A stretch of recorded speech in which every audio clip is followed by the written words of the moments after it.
Well हुई है। फिर लोई उसके पापा से पूछती है कि अगर आपको कोई मदद चाहिए तो मैं कर सकती हूँ वैसे, पर लोका के पापा कहते हैं देखिए हमें किसी की मदद की कोई जरूरत नहीं है। लुई कहती है एक बात सुन लीजिए, लूका आज स्कूल नहीं आए लेकिन बच्चों के लिए एजुकेशन बहुत जरूरी होता है। इस पर तो दोस्तों वो चिल्ला जाते हैं कि लूका खुद स्कूल नहीं जाना चाहती और वजह भी नहीं बताना चाहती, मैंने उसे मना नहीं किया है। लई लूका के सर पर हाथ फेर करा बड़े प्यार से पूछती है आज तुम स्कूल क्यों नहीं आई बेटी, तुम्हारे फ्रेंड्स तो तुम्हें बहुत मिस कर रहे हैं, तुम स्कूल क्यों नहीं आना चाहती बेटा बताओ। लुका रोते हुए कहती है मम्मी और पापा हमेशा लड़ते रहते हैं, अगर मैं स्कूल आ गई तो वो दोनों लड़कर मर जाएंगे और मैं अकेली हो जाऊंगी, इसलिए मैं उनको देखती रहती हूँ कि कहीं वो आपस में लड़कर मर ना जाएं। बताओ यार, मासूम बच्ची के दिल में कितना बड़ा दुख है ये जानकर तो लई पिघल जाती है। उसके पेरेंट्स भी बहुत ही शर्मिंदा हो जाते हैं कि बच्ची के सामने लड़कर उन्होंने कितनी बड़ी गलती कर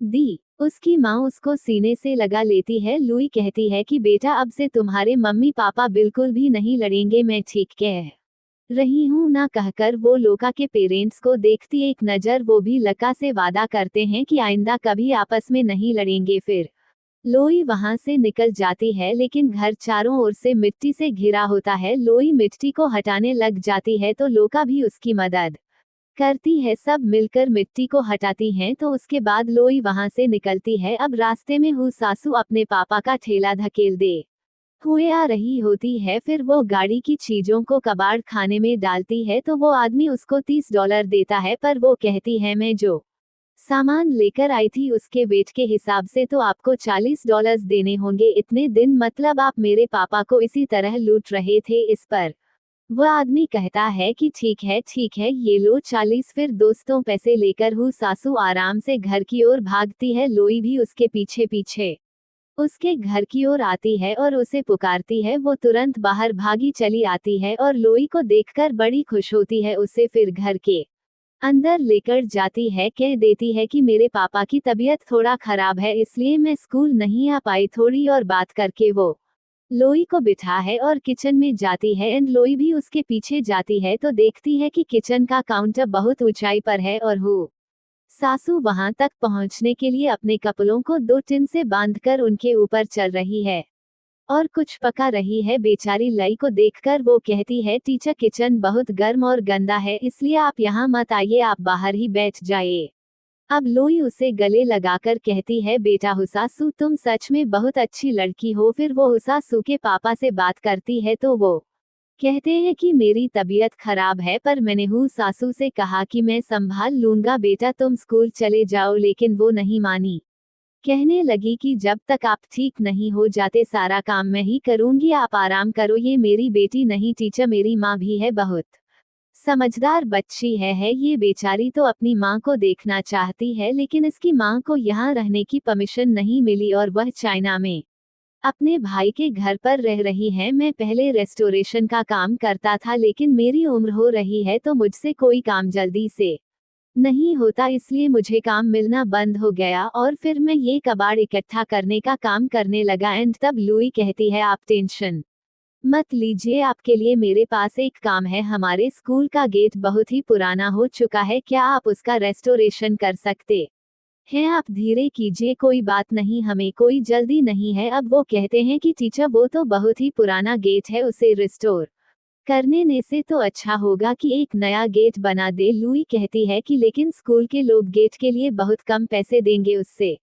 काम चल जाएगा क्या? वो कहते हैं कि देखो बाहर से खरीदेंगे तो महंगा पड़ेगा, मेरे पास कबाड़ का बहुत सारा लोहा है, उससे मैं एक नया गेट बना सकता हूँ, पैसे भी कम लगेंगे। वो बहुत ही खुश होते हैं कि आखिर उनको काम मिल जाएगा। इतने में दोस्तों हो सासू की आवाज आती है कि पापा टीचर खाना तैयार है। हु सासू सबके लिए खाना बना चुकी थी, सब मिलकर खाना बैठकर खाते हैं तो हु सासू के पापा उसे बताते हैं कि बेटा तुम्हारे स्कूल का जो गेट है उसे मैं ठीक करने वाला हूँ, बताए तुम्हें। वो सासू भी खिल जाती है कि क्या सच है? ये वेरी गुड पापा कह कर वो बड़ी खुश होती है। एंड इनके खिले हुए चेहरे को देखकर लोई की खुशी का ठिकाना नहीं होता। अगले दिन सभी स्कूल आ जाती हैं। लई पूछती है कि एक बात बताओ, तुम्हारा ड्रीम क्या है? जेनी कहती है टीचर मुझे प्रिंसेस बनना है और ढेर सारे खूबसूरत ड्रेसेस पहनने हैं। किटी कहती है कि मुझे घर जाकर बीन्स धोना है। अब जेनी भी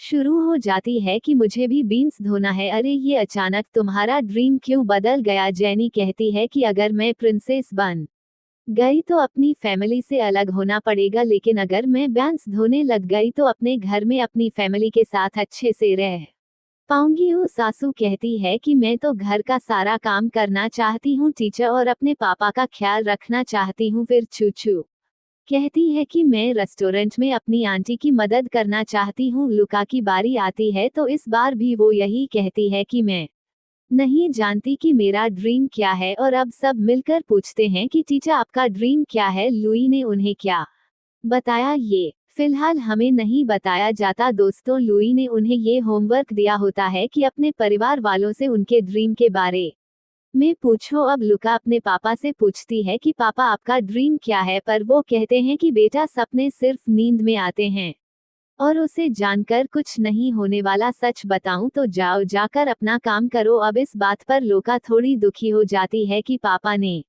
अपना ड्रीम नहीं बताया। फिर कुछ ही क्षण के बाद उसके पापा रियलाइज करते हैं कि ये मैंने अपनी बच्ची से क्या कह दिया। अब वो धीरे से लुका के पास जाकर कहते हैं कि बेटा पापा का ड्रीम है कि मैं एक सुपर फास्ट एथलीट बनूं और रेस में फर्स्ट आऊं।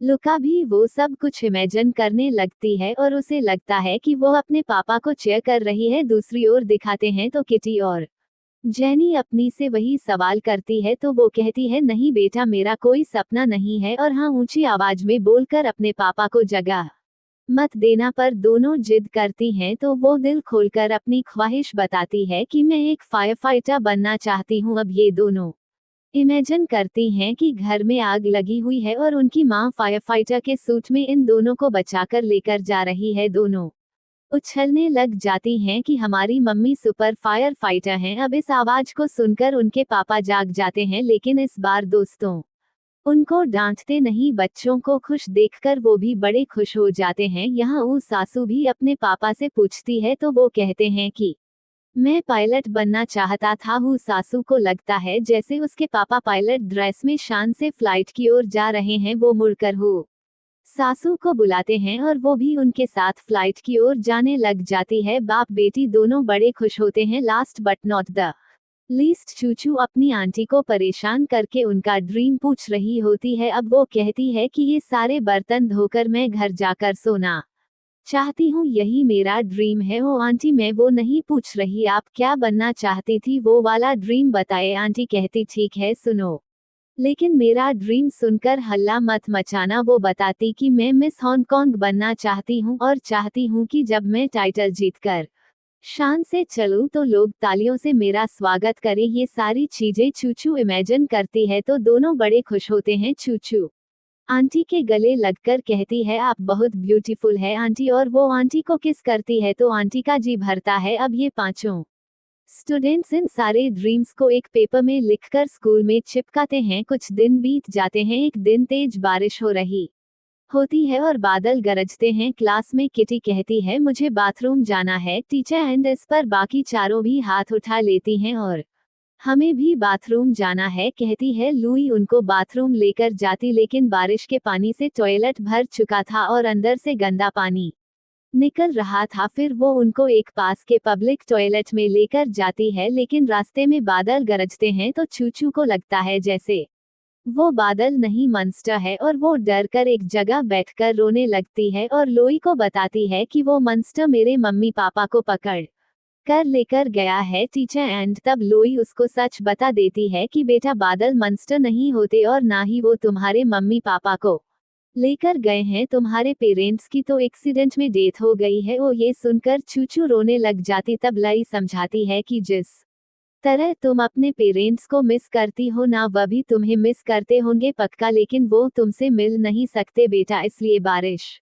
और बादल का रूप लेकर तुम्हें देखने आते हैं। इसलिए तुम्हें बादलों से डरना नहीं चाहिए, बल्कि बारिश के पानी को छुओ और अपने मम्मी पापा से जो कहना चाहती है वो कह दो, क्योंकि यह जो बादल यह पानी है ना, ये तुम्हारी बात को तुम्हारे पेरेंट्स तक पहुंचाएंगे। चूचू बारिश को छूती है और उसका सारा डर गायब हो जाता है। फिर वह आसमान की और देखकर कहती है, मम्मी पापा आप फिक्र मत कीजिए, मैं अपना ख्याल रख लूंगी। लोई भी चूचू को गले लगाकर उसे हिम्मत देती है। तो अगले दिन होता है दोस्तों संडे यानी मौज का डे। अब लूका के पेरेंट्स तो ये देखकर चौंक जाते हैं कि इन्हें जो बिल्डर घर खाली करने के लिए धमका रहा था उसे और उसके आदमियों को पुलिस अरेस्ट करके लेकर जा रही थी। तभी एक पुलिस ऑफिसर लूका के पेरेंट्स को बताता है कि लुई टीचर ने इस बिल्डर के खिलाफ कंप्लेंट की थी कि यह इलीगली लोगों से उनकी जमीन छीनने की कोशिश कर रहा है, इसलिए हम इसको अरेस्ट करके लेकर जा रहे हैं। आगे से आपको कभी परेशान नहीं करेगा। ये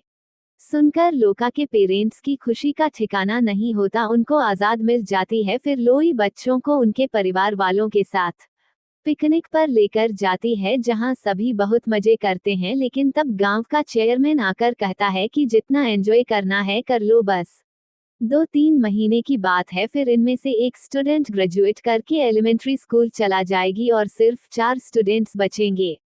5 से कम बच्चे वाले स्कूल को सरकार बंद करवा ही देगी। ये कहकर वो चला जाता है। तभी वहां पर स्पेशली एबल्ड बच्चों का एक ग्रुप पिकनिक बनाने आया होता है। वो बच्चे और लुई के स्टूडेंट्स मिलकर मजे करते हैं। उनकी टीचर जो खुद स्पेशली एबल्ड है वो लुई मिलती है और कहती है, मैंने आपके बारे में बहुत सुना है और टीवी पर भी देखा है, ये पांचों स्टूडेंट्स बहुत ही लकी हैं जिन्हें आप जैसी टीचर मिली हैं। लेकिन लुई कहती है, मुझे डर है कि सरकार इस स्कूल को बंद कर देगी। एंड तब वो टीचर कहती है, आप जैसी अच्छी सोच वाली टीचर की वजह से ना सिर्फ इन 5 बच्चों की लाइफ सुधरेगी बल्कि उनके परिवार और उनका पूरा गांव तरक्की करेगा, यह मेरा विश्वास है। आप बस कभी हिम्मत मत हारना। एंड इस टीचर की बात से अब लई के अंदर एक नया विश्वास आ जाता है। साल का आखिर आ चुका होता है और अगले साल अगर इन 5 स्टूडेंट्स में से एक भी कम हुआ तो सरकार स्कूल को बंद कर देगी।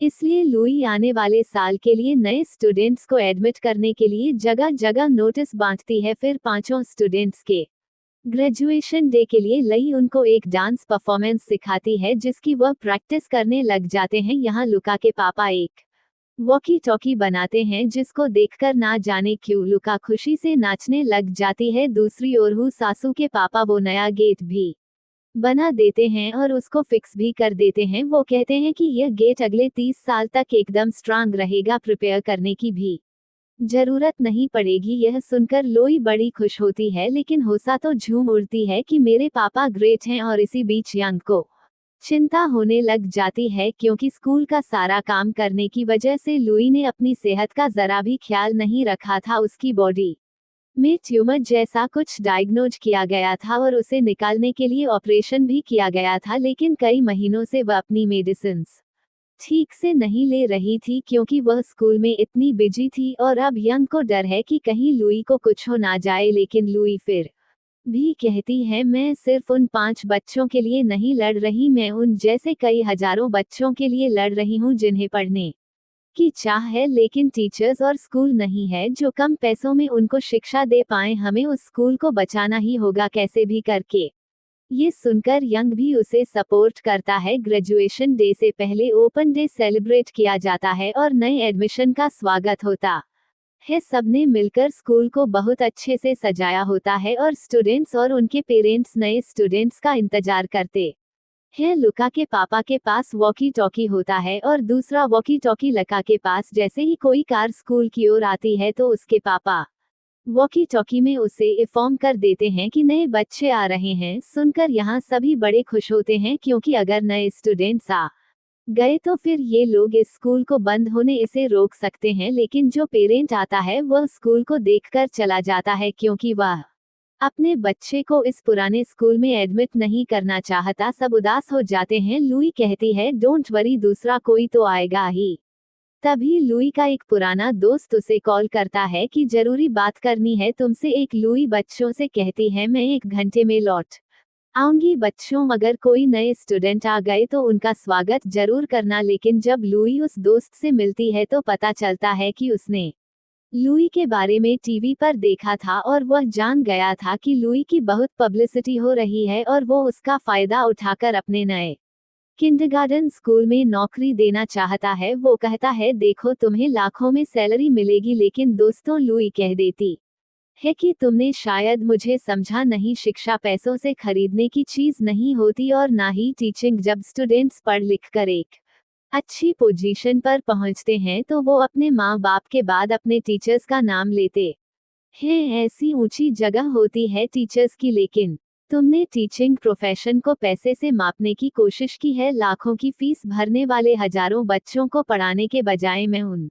5 बच्चों को पढ़ाने में प्राउड फील करती हूँ, समझे, क्योंकि उनके पास पैसे नहीं है लेकिन पढ़ने की चाह है और मैं उनके लिए और उनके स्कूल को जिंदा रखने के लिए आखिर तक कोशिश करती रहूंगी। कहकर दोस्तों लोई वापस अपने स्कूल आ जाती है, पर वहां पर अब तक कोई नया एडमिशन नहीं आया होता। सुनकर लई को बहुत दुख होता है और अचानक वो बेहोश हो जाती है। उसे हॉस्पिटल लेकर जाते हैं तो डॉक्टर्स कहते हैं काम की वजह से लुई बहुत ही स्ट्रेस में थी, जिस वजह से उसका एक और ट्यूमर आ गया है। अब दूसरा ऑपरेशन करना पड़ेगा। ऑपरेशन के बाद लई को आराम करने के लिए कहा जाता है। इस वजह से यंग स्कूल जाकर उन बच्चों को पढ़ाने लग जाता है। बच्चे फिर यंग से पूछते हैं कि आपका सपना क्या है। यंग एक चार्ट पर लिखता है कि लुई जल्दी ठीक होकर वापस आ जाए, यही मेरा सपना है, और वो उस चार्ट पेपर को बोर्ड पर टांग देता है। दूसरी ओर गांव के दूसरे लोग भी अब इस स्कूल को सपोर्ट करते हैं और वह स्कूल एडमिशन के लिए नोटिस बांटने लगते हैं। ये गांव बहुत छोटा है और यहाँ पर 5 बच्चों के अलावा कोई बच्चा ही नहीं है जो स्कूल आ पाए, इसलिए इनको बाहर से स्टूडेंट्स को यहाँ पर लाना होगा और उसके लिए इनको स्कूल की थोड़ी पब्लिसिटी करनी होगी। बच्चे लई को बहुत मिस करते हैं। आखिर ग्रेजुएशन डे से पहले लोई ठीक हो जाती है और स्कूल के लिए निकलती है, पर स्कूल के आगे चेयरमैन खड़ा होता है और कहता है, याद है ना, आज आखिरी दिन है मैडम, और आज एक बच्ची तो ग्रेजुएट होकर चली जाएगी, फिर 4 बच्चों के लिए स्कूल नहीं चलेगा, बंद हो जाएगा। लेकिन लुई उसे अनदेखा करके अंदर जाती है तो वहाँ 5 बच्चों के पेरेंट्स और गार्डियंस लुई का स्वागत करते हैं। फिर सब बैठते हैं तो 5 स्टूडेंट्स डिफरेंट कॉस्ट्यूम्स में लुई का सिखाया हुआ डांस परफॉर्म करते हैं। ये देखकर वो सभी बहुत इमोशनल होते हैं। यही नहीं, इनके अलावा उस गांव के दूसरे लोग भी बाहर से ये सब कुछ देख रहे होते हैं। जैसे उनका परफॉर्मेंस खत्म होता है तो गांव के सारे लोग उनके लिए तालियां हो जाते हैं। बच्चे कहते हैं कि सिर्फ इस परफॉर्मेंस के लिए हमने अपने आंसू रोक रखे थे। टीचर, क्या अब हम रो सकते हैं, क्योंकि हम आपको बहुत मिस कर रहे थे। लुई से भी रहा नहीं जाता और वह जाकर बच्चों से लिपट जाती है। इन्हें देखकर ना सिर्फ उनके पेरेंट्स बल्कि गांव वाले भी अपने आंसू रोक नहीं पाते। फिर लुई उठकर सबको बताती है, आज लुका ग्रेजुएट करके एलिमेंट्री स्कूल जाने वाली है, एंड वो लुका को ग्रेजुएशन गॉन पहनाते हैं। लुका के पेरेंट्स खुश भी होते हैं और दुखी भी, क्योंकि अब उनकी बेटी लुई जैसी टीचर के पास कभी नहीं पढ़ पाएगी। लुई कहती है कि 20 साल से मैं एक टीचर हूँ, मैंने कई ग्रेजुएशंस अटेंड किए हैं, लेकिन आज का ग्रेजुएशन मेरे लिए सबसे अहम है और आज मैं सच में प्राउड फील कर रही हूँ। लुका बहुत ही अच्छे स्टूडेंट है और मुझे पता है कि वो एलिमेंट्री स्कूल में जाकर भी इस तरह अच्छे से पढ़ेगी और तरक्की करेगी। कहकर वो नीचे जाकर बैठ जाती है और अब लुका अपना ग्रेजुएशन स्पीच देते हुए कहती है, इस स्कूल से हमारे सारे फ्रेंड्स चले गए, हमारे टीचर्स भी हमें छोड़कर चले गए, हम 5 यहाँ पर अकेली थी और बहुत ही उदास थी। लेकिन तब एक टीचर आए, उन्होंने हमें बहुत सारी चीजें सिखाई, उनके साथ हम बहुत खुश थे। हम अपनी टीचर से बहुत प्यार करते हैं। मैं एलिमेंट्री स्कूल में जाकर हो पढ़ूंगी टीचर। कहकर वो लई के पास जाती है और कहती है, जब भी आप मुझसे मेरे सपने के बारे में पूछती थी तो मुझे पता नहीं था कि मेरा सपना क्या है, पर आज मुझे पता चला टीचर कि मेरा सपना क्या है। मैं खूब पढ़ूंगी और बड़ी होकर आपकी तरह एक अच्छी टीचर बनूंगी। लुई दोस्तों इमोशनल होकर उसे गले लगा लेती है। यहाँ फ्लैशबैक में दिखाते हैं कि उस दिन जब लुई इन सब से इनके सपने के बारे में पूछ रही थी तो बच्चों ने लुई से सपने के बारे में पूछा था। तब लुई ने क्या कहा था उस वक्त तो हमें नहीं बताया गया, और अब दिखाते हैं कि लुई ने उस वक्त क्या कहा था। कहा था, मेरा सपना है कि मैं एक अच्छी टीचर बनूं, इस स्कूल की तरक्की हो और तुम्हारी तरह और भी बहुत सारी बच्ची यहाँ पर पढ़ने आए। ये था लुई का सपना। लेकिन आज साल का आखिरी दिन है और आज भी कोई नया बच्चा यहाँ पर नहीं आया। ये सोचकर लुई बहुत दुखी होती है। लेकिन तभी उसके विश्वास को बरकरार रखने वाली एक बात होती है। गांव के लोग किसी तरह दो लड़कों को लेकर इस स्कूल में एडमिशन दिलाने के लिए आ जाते हैं। अब लका के जाने के बाद स्कूल में टोटल 6 बच्चे होंगे और सरकार इस स्कूल को बंद नहीं कर पाएगी। और यह जो हम देख रहे हैं ये कोई काल्पनिक कहानी नहीं है दोस्तों, ये एक रियल लाइफ स्टोरी है। बिग मास्टर नाम की यह रियल लाइफ पर आधारित मूवी यहाँ पर खत्म होती है। रुकिए जरा रुकिए, अब आप बताइए दोस्तों आपको यह मूवी कैसी लगी। वीडियो थोड़ी लंबी जरूर थी, लेकिन इस अनमोल मूवी को देखकर आप समझ गए होंगे कि इसे अधिक समय देना क्यों जरूरी था। आपके कमेंट्स का हमें इंतजार है, क्योंकि वही हमें प्रोत्साहित करेगा ऐसी बेहतरीन मूवीज को बेहतरीन एक्सप्लेन करने के लिए। इसलिए कमेंट करना मत भूलिए। बाकी अगर आपको वीडियो अच्छी लगी हो, एक नेशन अच्छा लगा हो, तो लाइक कीजिए, ज्यादा से ज्यादा शेयर भी कर